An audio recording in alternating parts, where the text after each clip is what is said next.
un mundo donde estas tecnologías sirvan para crear sociedades más igualitarias e inclusivas, con más oportunidades para todos.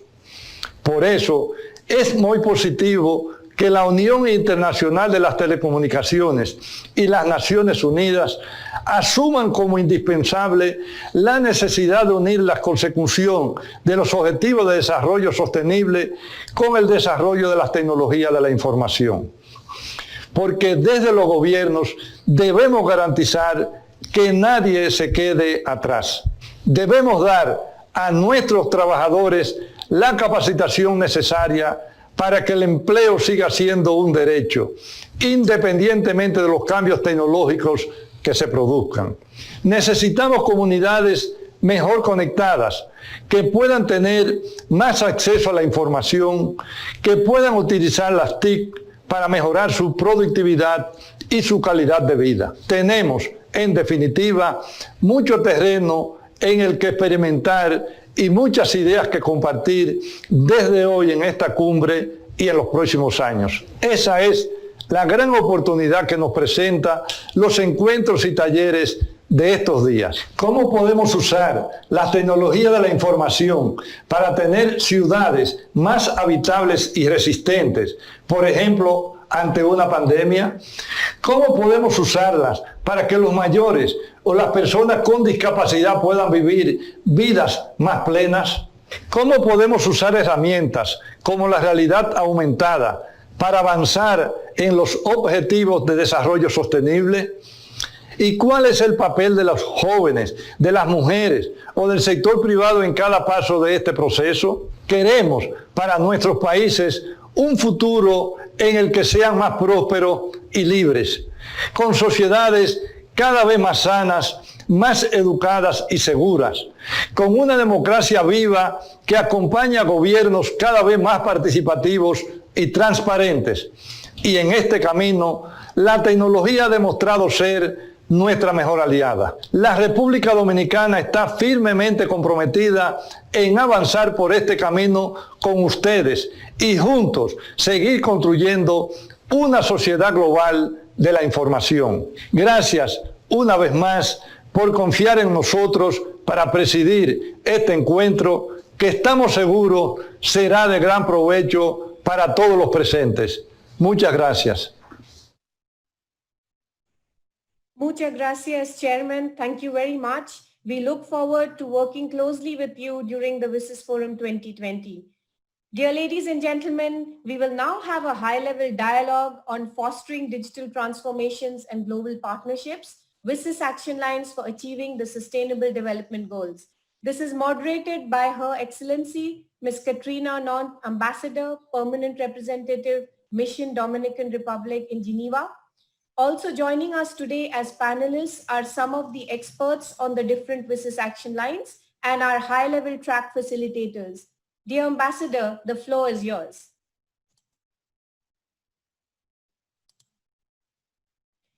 Ambassador, you have to unmute yourself, please.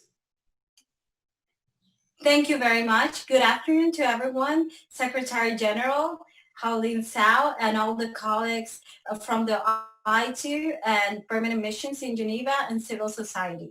It is a great pleasure for the Dominican Republic to take over the chairmanship of the WSIS Forum 2020. We are committed to implement the WSIS action lines for advancing the achievement of the Sustainable Development Goals. In that sense, the Dominican government has put into place an ambitious project called República Digital, which was named by the Minister Montalvo, which its name in English is Digital Republic. This is a multi-pillar effort that aims at guaranteeing access to information and communication technologies and to reduce the digital divide while providing better services to our citizens. We have given a lot of programs under this scope project, which is called Digital Republic.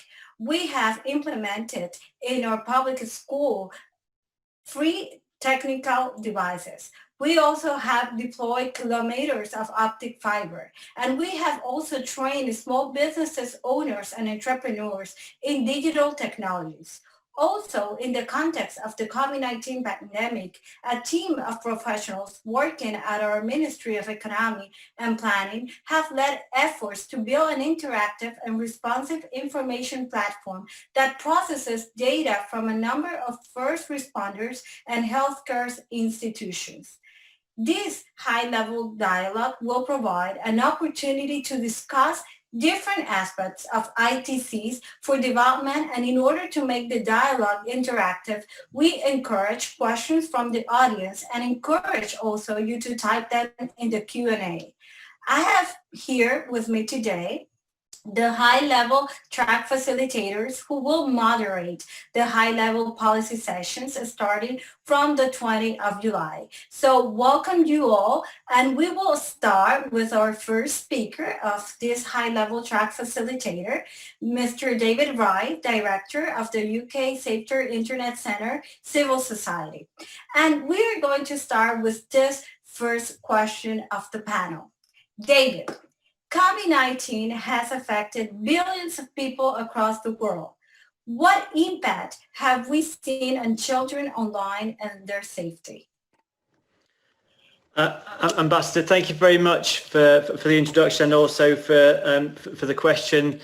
For the ITU too, and also partners, thank you for the invitation of having me within WSIS this year. It's my pleasure, indeed my privilege. And Ambassador, that is such an important question, and it's wonderful to be able to provide you with a response. So we have seen, as you say, the impact that COVID-19 has had on billions of people across the world, with unprecedented peacetime restrictions being imposed on so many different people. And the reaction has been extraordinary, as Excellency said.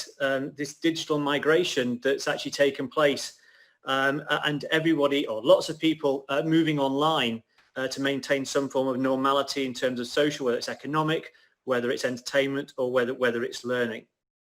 And that increased use of digital infrastructure, it's been really clear to see. We've seen the publication of all sorts of different data and information published from whether they're providers, whether they're technology providers, whether they're infrastructure providers, that dramatic growth. And perhaps only a few years ago that wouldn't have been possible. We might not have the infrastructure, the technology to support the whole-scale digital migration that we've actually seen. As Margrethe Vestager, the European Union's digital chief, pointed out, amid the crisis, we've had a full-scale crash test of everything digital. Now, the question is really important, I think. So when it comes to online technology, we always see that children are amongst early adopters of technology, and perhaps using technology, particularly connected technology, in ways that we'd never ever anticipated.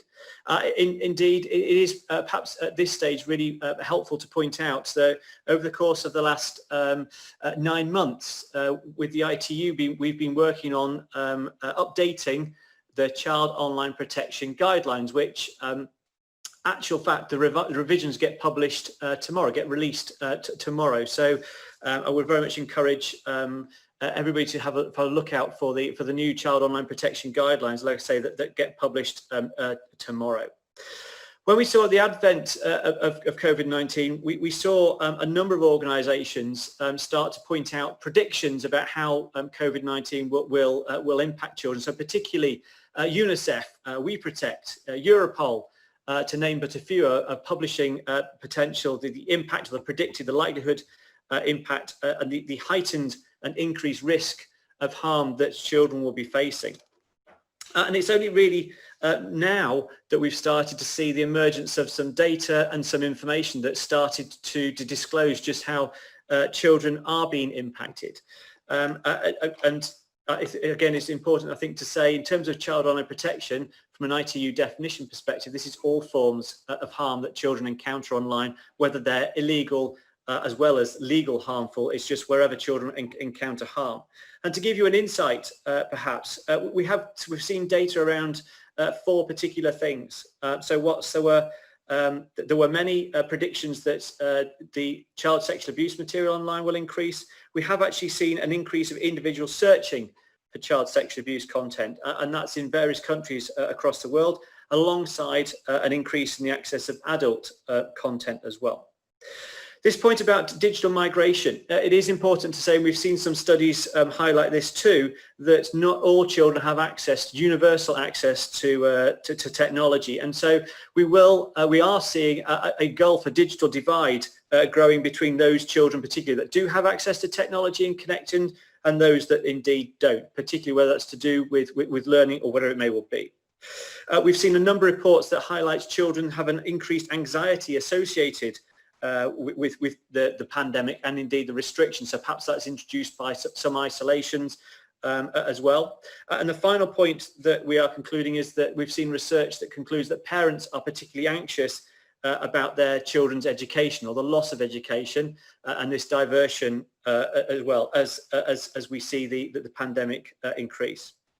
So over time, we will get to see more and more information that will be published, and we can make conclusions. But I think it is fair to conclude that at this moment, we can, with certainty, say that children are experiencing negative impacts of COVID-19, and particularly the restrictions that they are seeing in an online sense. And it's for all of us to play a part in protecting children online. And like I say, the ITU guidelines get published tomorrow will enable industry, governments, parents, and indeed children themselves to stay safe online. Ambassador, that's hopefully a response to your question. And again, if anybody has questions on the floor, then I'm more than happy to take those later on. Ambassador, back to you. Thank you.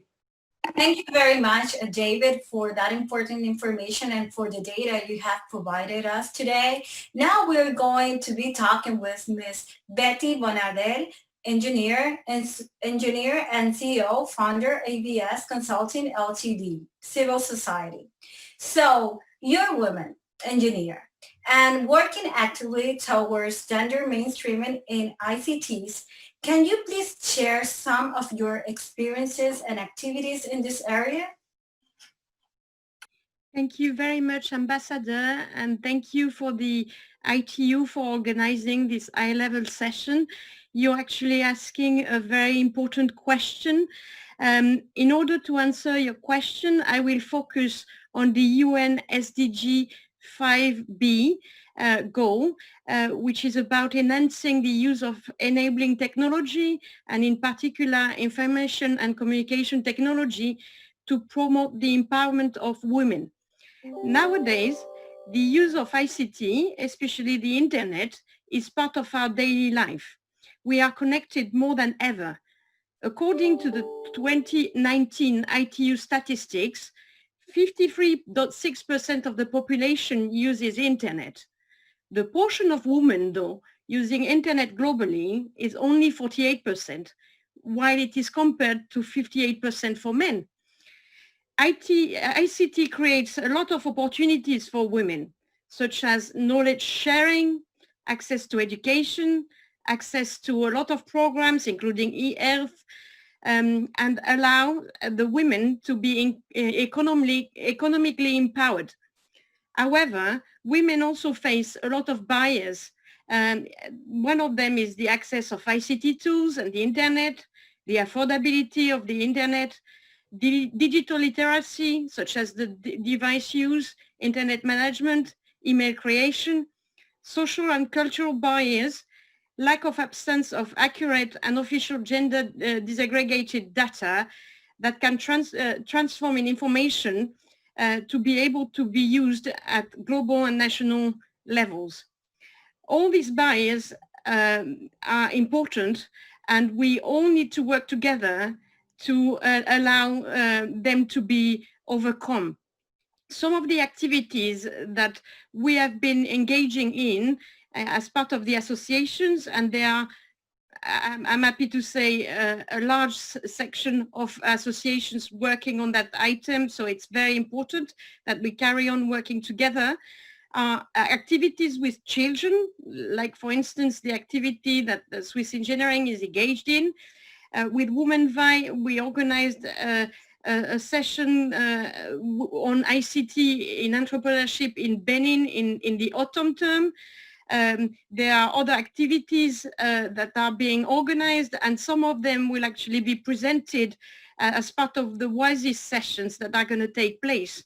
There will be actually a first workshop on the data solutions about the water management and the environment impact just after this high-level session that I can invite people to attend. There will be a workshop on AI and the aspect of culture in AI on the 29th of June. Women in technology will be the subject of a session on the 7th of July. And I will come again with pleasure to discuss the policy of digital divide on the 20th of July as part of a high-level session. So all these actions are very important, but I think men and women, all the people listening, all the people around the table can each take an action and pledge action to be able to make it easier for women to access the technology, for women to get this empowerment that will allow society to develop better output overall. Thank you very much, Ambassador. Thank you very much for the delightful information you have given and the role women play in ICT and their empowerment. I really believe in that. So now we are going to be talking with Giacomo Massone, Head of Institutional Relations and Member Relations South, IBU operating Eurovision and Euro Radio. So the question is, what will be the consequences of the COVID-19 crisis on the media sector, and what will change in the media sector after the COVID-19 crisis? What are some lessons learned? Thank you very much for the invitation and for raising this issue that, as you will remember, is part of the action line of the WSIS. So we are fully in the topic of this event. The COVID-19 crisis has impacted the media sector in many ways. Most of the people, they see the negative, but there has been also some positive aspects. So better to consider both. The most visible and devastating impact has been the advertising crash.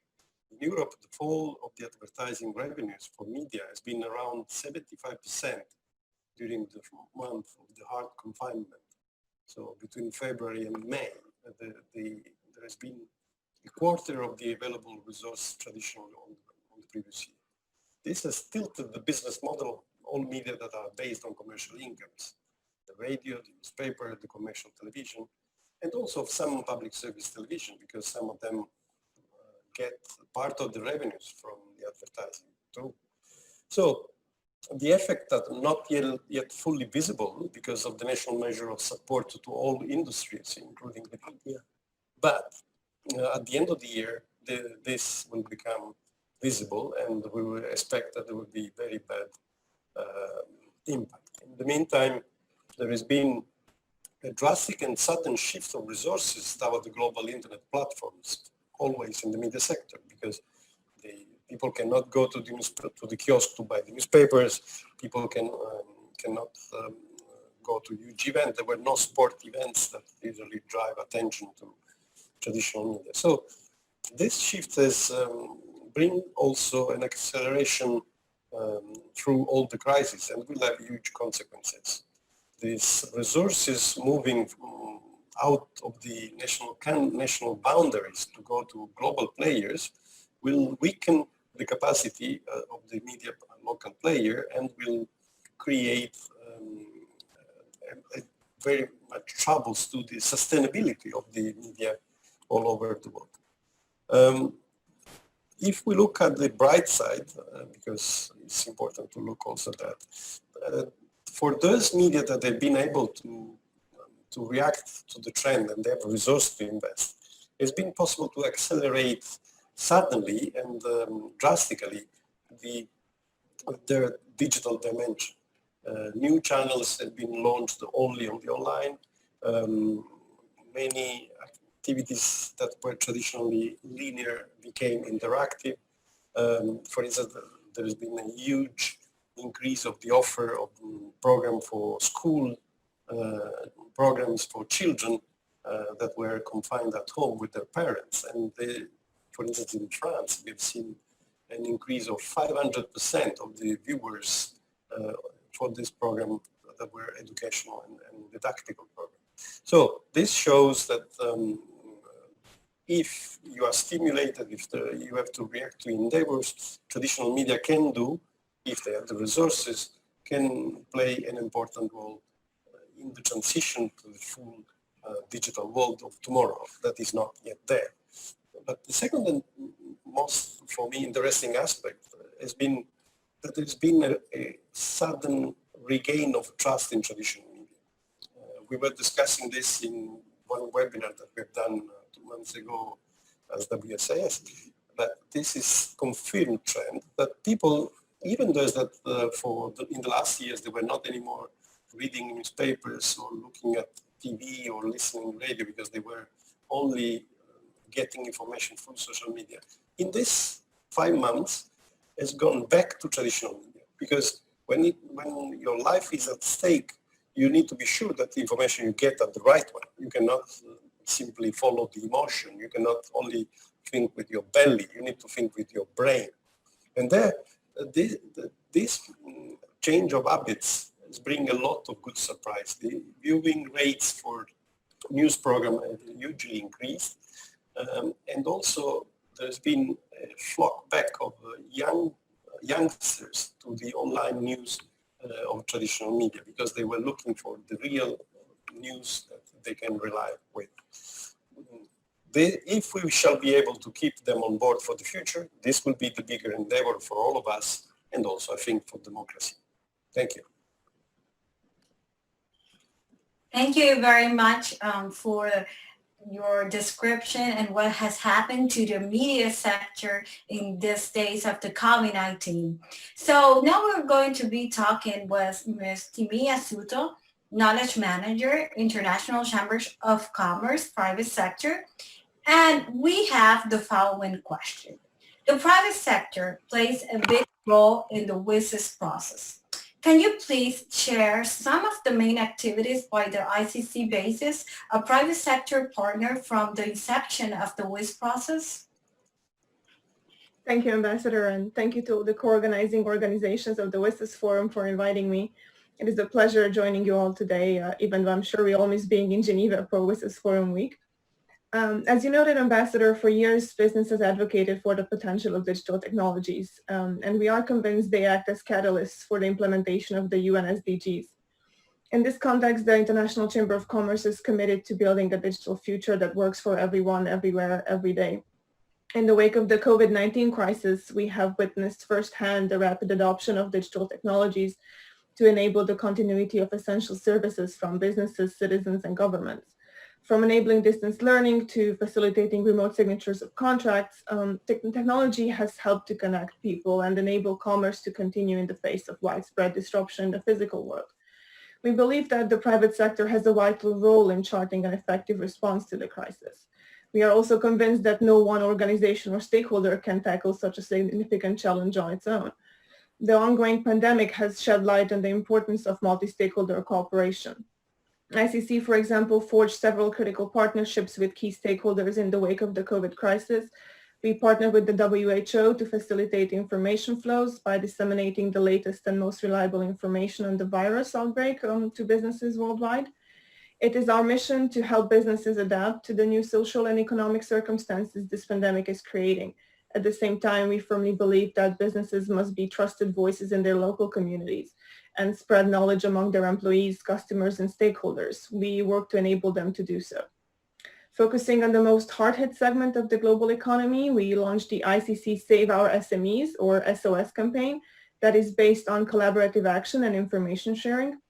We are working with partners from international organizations like the WHO, ILO, and UNICEF, with companies like Amazon or Facebook, with nonprofits like Cyber Readiness Institute, and with local chambers of commerce from the Gambia to Canada to gather and offer resources, policy advice, and training for MSMEs as they are battling this crisis. By pooling the expertise of our partners, we have been able to offer training on cybersecurity. We shared guidance and references on digital rapid response measures by banks. We also offer guidance documents and a series of podcasts and webinars to ensure supply chains, dispute resolution, and brand protection continues to function in this current unprecedented context. Our experience in dealing with this pandemic underscores what economic analysis has shown for years, that without meaningful access to digital solutions, people are at real risk to being left behind. The sad truth is that those often without meaningful access, women and girls, migrants, refugees, displaced persons, citizens of rural and remote communities, are the very people who would benefit most in relative terms from the gains in development that digitalization can bring. We cannot allow the world to fragment between the haves and the have-nots. And to be sure, business recognizes the absolute imperative in both moral and economic terms to play a full part in enabling an inclusive digital future. To us, this means good quality and affordable digital infrastructure, relevant content, services, and applications that are available in local languages and that serve the needs of local communities, as well as skills and competencies to understand, use, and develop the technologies of the future. For us, it is vital that we get the fundamentals right from a public policy and ecosystems perspectives to provide this. Failing that, we will not build resilient communities or businesses. When it comes to building digital infrastructure or rolling out digital services, it is important that policymakers understand the means by which the private sector makes investment decisions, as well as how political and regulatory decisions impact the technical functioning of the infrastructure or service. We need to reduce barriers to digital transformation most fundamentally by creating a stable and enabling policy and regulatory environment that invites investment and innovation. Often, an enabling environment is used or understood as a euphemism for deregulation or relaxing of tax and consumer safeguard rules, but it's really sustainably more than that. An enabling environment means that a few things must be in place. First, a stable legal and regulatory environment that welcomes new entrants, values new forms of competition, and effectively promotes digital transformation through education and skilling. Second, open markets and a free flow of data across borders, without which digital innovation could be crippled and market barriers could be significantly more complex, particularly for SMEs. Third, a holistic and whole-of-government approach to policymaking, whereby policies consider the multi-layered nature of digital ecosystem. And last but most importantly, we need multi-stakeholder partnerships to include the views of those required to implement policies from the first moments of policy creation. Ultimately, an enabling environment is one that stimulates the necessary investments in a way that results in a sustainable facility or service over time.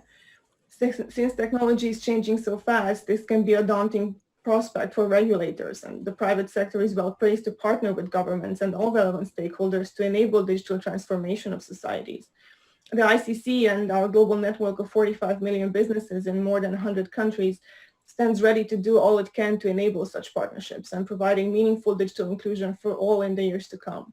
I am looking forward to discussing this with our distinguished panelists in the high-level sessions, but also with you all in the workshops and events in the coming weeks. Thank you very much. Thank you very much. We believe the private sector plays a very important role, and there should be this alliance between the public sector, the private sector, and also international organizations in order to achieve the objective of having more connectivities in our country. So now we're going to be talking with Mr. Babu Simeoni, Chief Executive Officer from Sila Health private sector as well. So here we have the following question. Social entrepreneurship has the power to accelerate effectiveness in service delivery. You've been a social entrepreneur yourself. How can we provide enabling spaces for innovative interventions?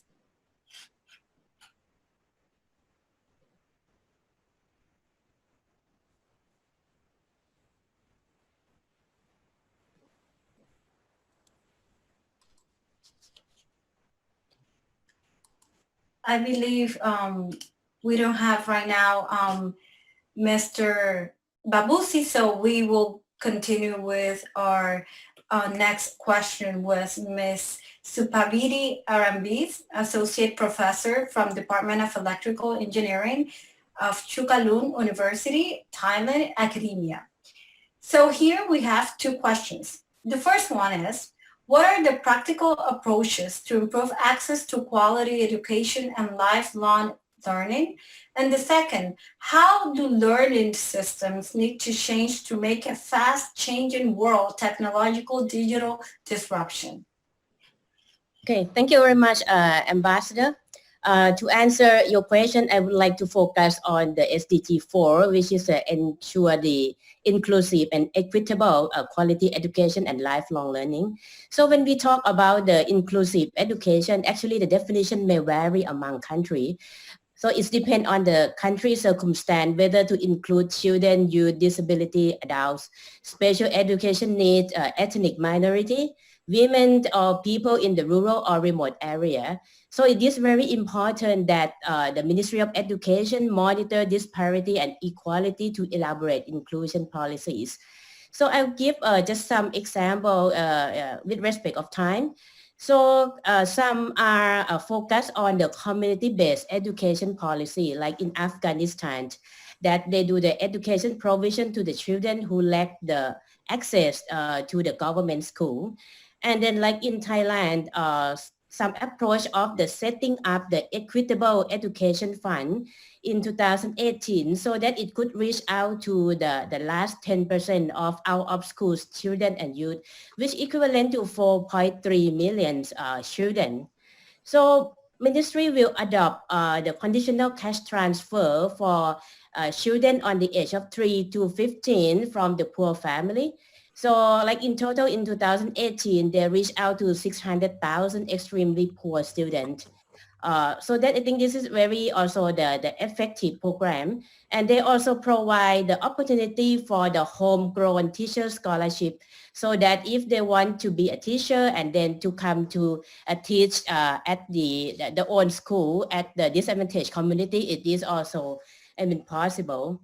So this could also reduce the children that may need to be dropped out if they don't give up the opportunities.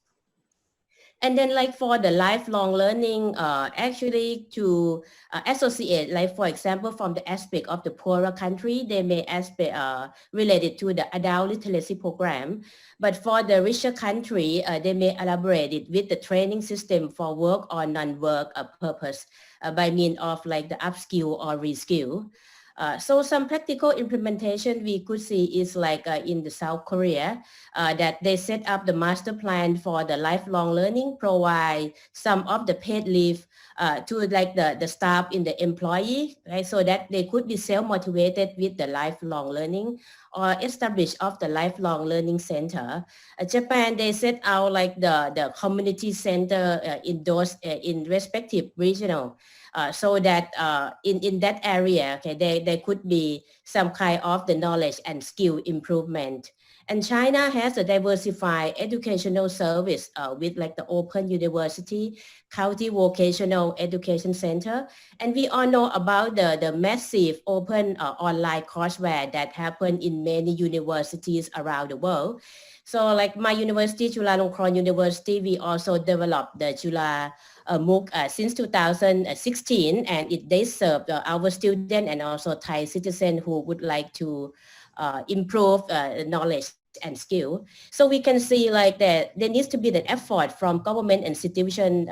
We could see the improvement toward the SDG goal. And as per the second question, on the learning system, as we have the digital disruption and as the coming of the fourth industrial revolution, so we expect more of the digitization and automation on the work process and job.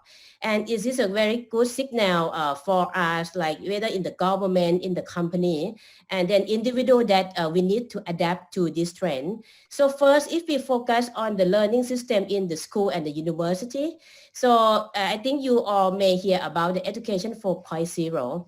So that's about learning innovation. So when we talk about that learning system, typically we have three components: the people, the hardware, and then the software. So people is a teacher. Now it has to transform into the facilitator.